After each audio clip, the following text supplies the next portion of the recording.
Everything is proceeding as I have foreseen.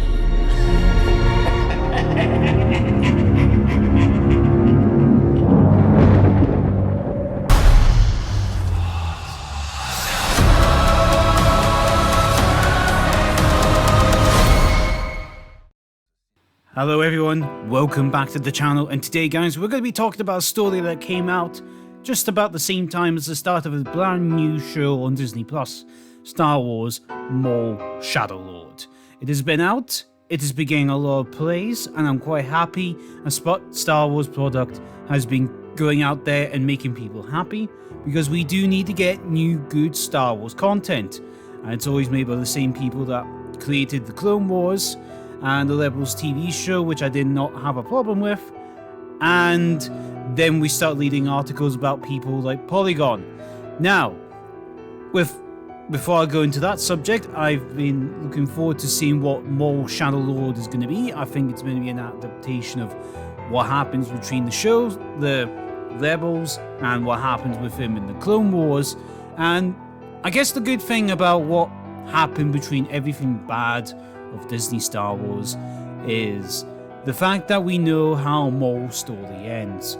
We know where it begins in episode 1, where he gets cut in half and then he magically comes back to life, literally magic in the Force, with rage in his heart, to come back, go to the Clone Wars, come back and cause havoc, and then just kind of get quietly shudders away into nothing. Nothing happens. And we get him in Rebels where he finally dies. And it was quite a good send-off to see him trying to train Ezra to be his new apprentice. And then he finally dies in the arms of Obi-Wan Kenobi. But now, obviously death is fucking pointless now. Because we got this article from Polygon where a Lucasfilm exec on whether Darth Maul survived his Star Wars Rebels death, they get told, you never know. Because in Star Wars, when you die, nobody fucking dies in Star Wars. You can get stabbed, cut in half, and whatever, and you always somehow survive. Watch and learn.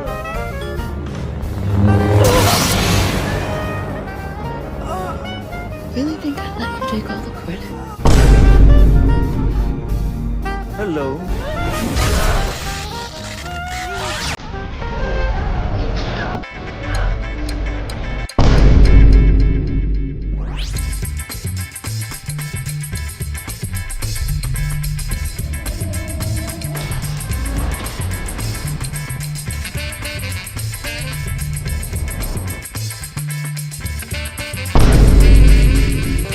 Yeah, so plot armor works very well in this show, and it's one of the many things in Star Wars that's destroyed the entire niche of, sacrifice and things that go happen in the universe.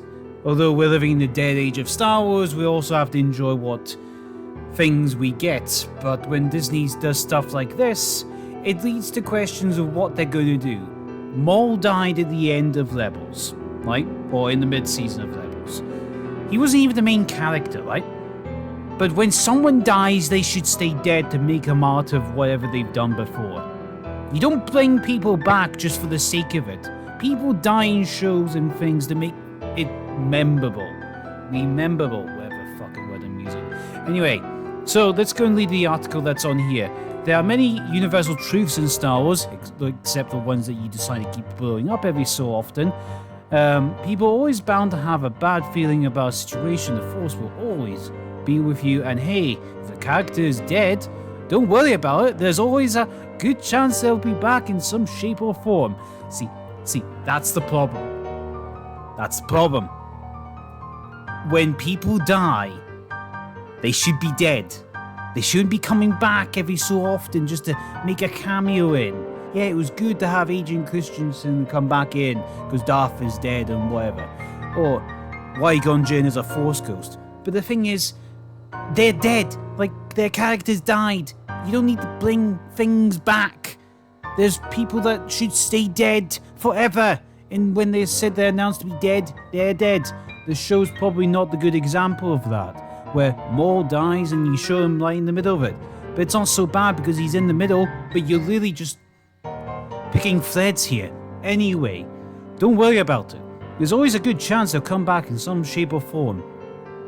It sometimes seems the whole Mandalorian era of Star Wars only exists to explain why the Emperor Palpatine exists in the sequels. Yeah, basically damage control. Yeah, Palpatine, forgot about him. You know how much shit you keep throwing out and I actually forget the main bad guy was the one I was trying to consider, not Anakin. That was my fault. And if not Palpatine, consider characters such as Asajj Ventress, Fenn Shand, even Kylo Ren, and the turn planned before Disney rejected it. Yeah, and I don't think the actor wanted to do it either. Doesn't matter. However, the master of cheating death is none other than Maul himself.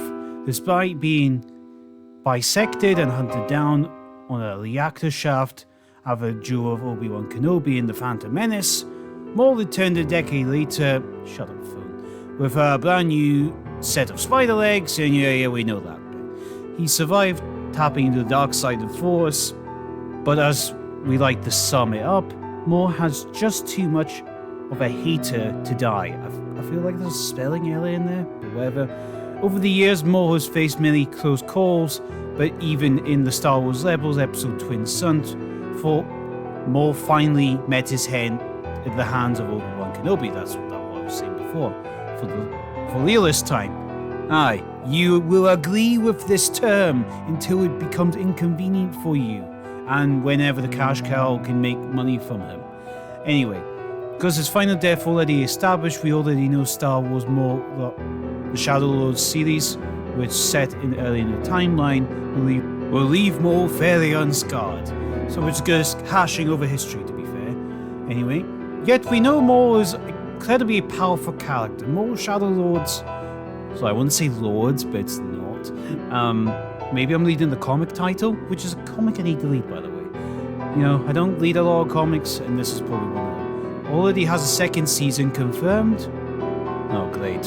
So, we're just kind of contradicting and confirming what I said before. We will milk this guy until it happens. You know, until we can finally not use Maul anymore. But they are doing very well in this series. I have to give them credit for that. This is all negative today.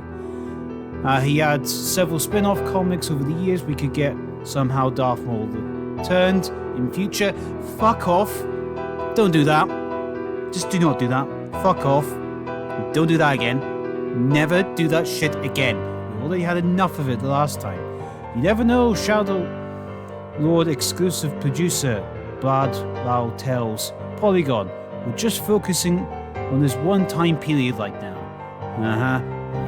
I'll believe that. Someone with I give more credibility to, Maul's voice actor, Sam Witwer, on the other hand, had his own ideas about what resurrection of the Sith Lord might look like. Clone him. Fine. Yes, you could probably milk the cow by cloning the guy, but I don't think so with the canon you've created already. But whatever. Clone him. Make an army of him, or just do it. Get it over with the jokes. Oh, he's always joking. I couldn't imagine, I could not foresee Maul would have ever shown named after him. I never even considered it. If any possibility, that's Dave Filoni's purview. Anything is possible when you're at the galaxy as weird as wonderful Star Wars, but now Lucasfilms focus on Maul's journey to rebuild the criminal empire in Maul Shadow Lord, and talks about the show afterwards after that. And I'm looking forward to the show, to be fair. I'm looking forward to what it could be, what it's presenting to be. I think Sam has put 110%, and I think the guys are doing a perfect job with Sam to make this character absolutely fantastic. Like, from someone who just had no or 2-3 lines to someone that has depth and character the way he does now, it's fantastic. And just all I'm saying, Disney, don't milk this guy till he's dead. There are cows that need to be milked, and there's cows that you need to leave alone. stop milking Star Wars dry and just make good quality content, then you might win back the favorability that you lost. But I highly doubt that, because we know it's you, Disney. Just get rid of Star Wars, make the quality stuff, and leave it alone. Thank you and goodbye.